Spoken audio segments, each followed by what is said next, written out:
Okay, so this lesson is entitled The Story of X Part 2A Using the Distributive Property with Linear Equations. And the reason why I wanted to devote an entire segment to the distributive property is because there are actually two ways for us to approach this problem.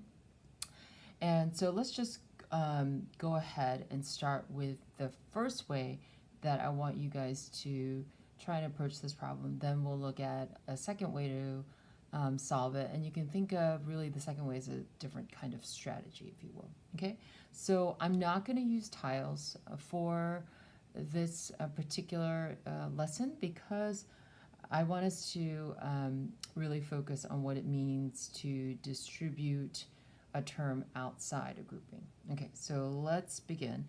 So we could start off with a distributive property that's written this way. -5 times x plus 10 equals 30. Now, just a quick reminder in case you've forgotten, and hopefully you haven't, the whole purpose in solving for our variable is to figure out what does this variable have to be, what numerical quantity or value does it have to be in order for this entire statement to be true. So we have this one expression on one side and another expression on the other side of the equal sign. So basically what we are trying to figure out is what number plus 10 multiplied to -5 is going to equal 30. Now we can do a lot of guessing, but of course we've learned the steps of algebra of applying inverse operations and then being able to apply just our steps of undoing things that surround the x so that we can solve for what x is. So here what I would encourage you to do is, if you haven't already, try and master the method of being able to distribute that term outside the grouping to each of the terms inside. One of the ways in which we've done that is, because again, our step 1 is to simplify the equation. And when I look at this equation here, on this side of the equal sign, this expression, I can see that I haven't simplified it yet. And the way that we do that is that we distribute it. Okay, so let's go ahead and do that now. Okay, so we're going to apply the area model of distributing. We're going to write our outside term here.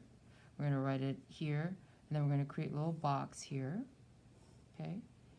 And then we're going to take the terms, each of these terms, inside the grouping, and we're going to place it outside the box because we're going to be multiplying this to this term and this to this term. So -5 times x is -5x. Remember, we can multiply or divide, unlike terms, the variable and our constant here, or our term being multiplied, in this case, into the grouping. 10 times -5 is -50. Now, because distributing is a type of simplification, what we can do is now we can rewrite this entire expression with what we have solved here or distributed and multiplied into here. So now we have the terms -5x, and because it's -50, we know we write -50. Okay, and of course we can't forget the 30 in our original equation. So we have -5x minus 50 equals 30. Okay, so we can now build our story of x. So we're going to build our story of x, and remember, we build up, and what we discover is that first x is being multiplied by -5, right? And then it's and then we're subtracting 50 from it, and then of course, so build. And of course, when we undo, we undo down, and we do that to both sides. Undo to both sides. And so then we we applied that inverse operation or the opposite operation for each of these. So subtracting 50 is to add 50. To multiply, I forgot to put the multiplication sign right there. Multiply by -5 is to divide by -5. Okay, so let's just follow our story that we built up, and now we're going to undo. So first we're going to add 50 to both sides. Okay, so let's add 50 to both sides, and of course a -50 and a +50 is going to give us a 0. That's nothing, but we haven't done anything to -5x, so we bring that down like this, and then 30 plus 50 is 80. All right, so let's now take this step of undoing to both sides, and let's divide by the -5, divide by the -5, and of course -5 divided by -5 is 1, so we're left with that 1x, right? So we're left with that 1x. And then -5 into 80 is 16, -16, because of course we're dividing that +80 by -5. So our answer is -16. And what we can do then is we can plug in this. So what we're saying is x must be -16 in this original equation for this equation to read true. Okay, so let's go ahead and plug it back in. We'll say -5, right? And of course, now we're going to substitute that x with that -16 solution that we solved for, plus 10 equals 30. So let's see if that statement turns out to be true. We have -16 plus 10, which is -6, right?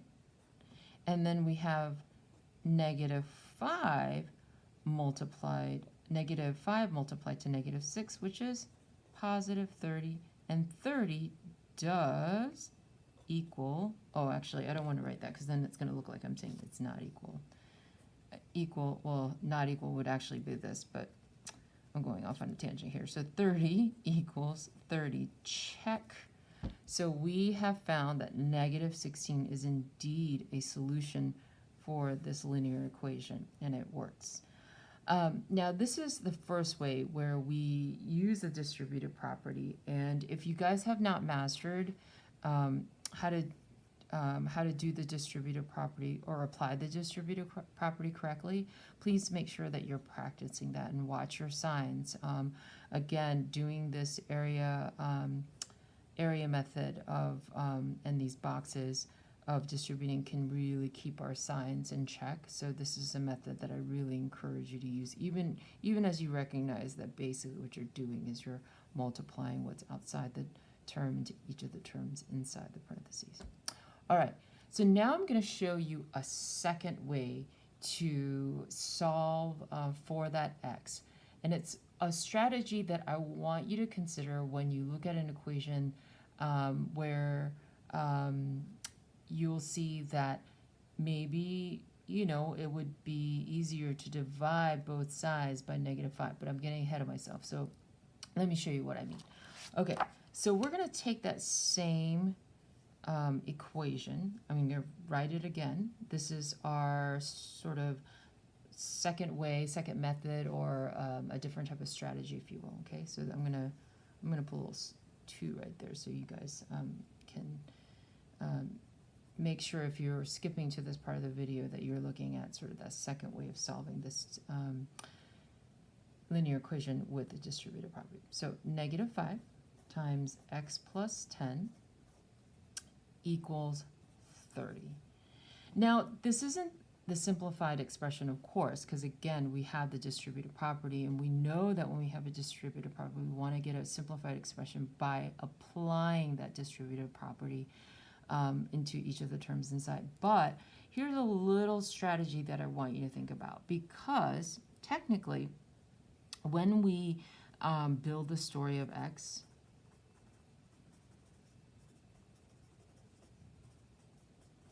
what we're doing is we are building up, because what we're doing is we're looking at what's happening to that x, right, following the order of operations.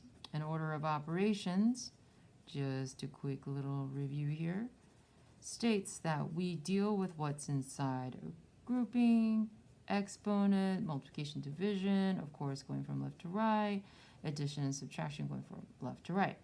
And when we undo, right, we undo by going in the reverse order of operations so that we deal with whatever is happening here first, and then we move our way down backwards this way, right? So let's illustrate what I mean here by solving. Okay, so let's build that story of x. So what we could say is that what's happening to x is actually what's first happening to x is what's going on inside the grouping, remember? Because again, we're building up following the order of operations. And so we could say really what's happening is you're adding 10, right? And then what you're doing is you're multiplying this entire term inside by that negative 5, right? By that negative 5. Okay, but again, this is an application not just to the x, but to this entire term. And this is an important distinction that I want you guys to just sort of have in the back of your mind, if you will, as we go through the rest of this. So when we undo and apply to both, right, what we could say is, well, then we divide this side by the negative 5, right? And then we subtract the 10. And so then we're going to go back up here, and I'm going to rewrite it so that you can see side to side the steps and then the solution. So we'll say negative 5 times x plus 10 equals 30. Now we said that what's happening to really this entire, if we were to add whatever to this 10, you're multiplying negative 5 to it, right? So what we could technically do is we could divide this entire expression here by negative 5, right? And we have to apply to the entire expression because we're not just applying negative 5 to x, we're applying negative 5 to the term inside, right? But this is still helpful for us because you'll see why. Now, if I divide this side by negative 5, remember we're undoing by applying to both sides. So then that means I have to divide 30 by negative 5. And this works really nicely because 30 will be can be divided by negative 5 evenly to give us what? A negative 6, right? And then negative 5 and negative 5 divided by negative 5 is 1. So now we have 1 being multiplied to x plus 10. And of course, 1 times anything will give us whatever it's being multiplied to. So now we can technically, because you can think of it as multiplying 1 to each of these terms, we can remove the parentheses and we can end up with x plus 10. I hope that's pretty clear. Okay, so because we've done that, now we're dealing with smaller numbers, and so we can follow our the story of x where we're undoing, and now we've done this step, and so now we can apply this little mini step, and we can subtract 10 from both sides, and negative 6 minus 10, or negative 6 plus the opposite of positive 10, which is, you know what I mean. Negative 6 plus negative 10 is negative 16. And then, of course, 10 minus 10 is 0. So then we're left with x equals negative 16. And you know, I'm going to open up my notebook now. And so I know there's a little bit of a shadow here. But as you can see clearly, this is the same exact linear expression, but we've applied the distributive property in two different ways. And, or rather, we've solved for the distributive property with the linear equation in two different ways. And this way really works nicely because we know that the term that is being distributed to the term to the grouping will divide really nicely with whatever's on the other side of that equal sign. So this is a good strategy for us to use and good steps to use when we have these nice set of numbers like this. But I want to emphasize that this is a strategy and it's not always going to be the easiest way. So for example, I'll give you down here another example where you would have 3 times x plus 2 equals 14. Now, I'm gonna just show you just to illustrate why this second method wouldn't apply here so easily. I'm gonna show you really quickly and then use the first way where we distribute the term and solve for it. So if we were to divide this entire thing, right, build that story of x, and then we say, well, you add 2, and then the entire thing is being multiplied by 3. And if we try to divide by 3, yeah, great, we get rid of the 3 here. But then what are we left with when we divide 14 by 3? We're left with this messy fraction where when we try to subtract by 2, we're going to have to go through a lot of extra steps that maybe we don't really want to deal with, because watch this. I'm going to go back to sort of our original way of solving a linear equation with a distributive property. And instead of dividing the entire thing by 3, I'm just going to go ahead and distribute it out. So I'm going to take that first step of distributing to simplify, distribute to simplify. And I'm just gonna go ahead and write it here because I feel like I'm gonna run out of space otherwise. So let's go ahead and solve it here. So we will do that 3, right? And then we put the, that's right here. I want to create a little bit more space. 3, and then we have this, right? And we have these terms inside the parentheses out here. And we have 3 times x is 3x.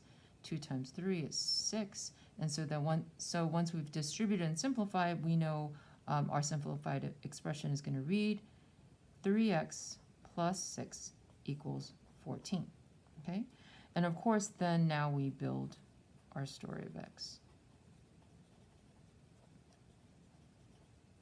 So I'm not going to check this equation at the end once I solve for x. I'll let, if you want to do that on your own just to see if it works, you can, but I'm running out of paper, and also I want you guys to really focus on just the different strategies we've used and why one might work for a certain equation and why another might work for a different equation. Okay, so let's build that story of x. So what's happening to our x first if we follow that order of operations here? Okay, well, we recognize that it's being multiplied first. So we go story of x, multiply by 3, and then, of course, we're adding by 6, right? So we build that story up, and then we undo down, right, and to both sides. Undo to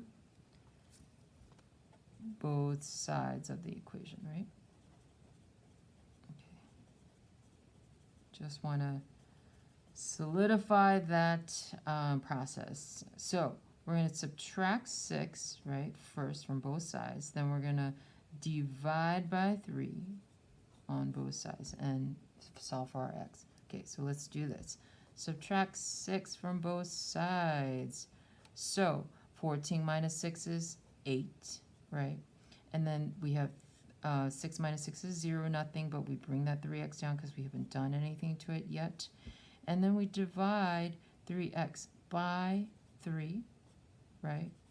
And we cross out or cancel out the 3 divided by 3. Again, just an emphasis that 3 divided by 3 is 1, therefore we're left without 1x. So the statement reads x equals 8 over 3. And this was we did end up with a fraction, and that makes sense because when we started off by saying, oh, we could apply this sort of second strategy to here, already we were starting off with that fraction of 14 over 3.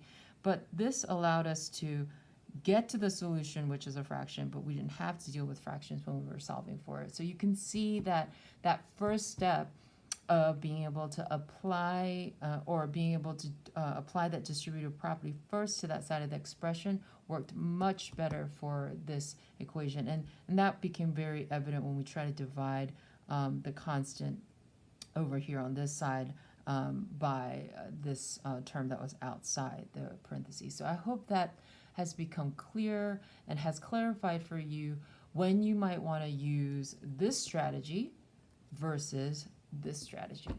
And you are more than welcome, of course, to review this video as many times as you need to master both ways. Okay.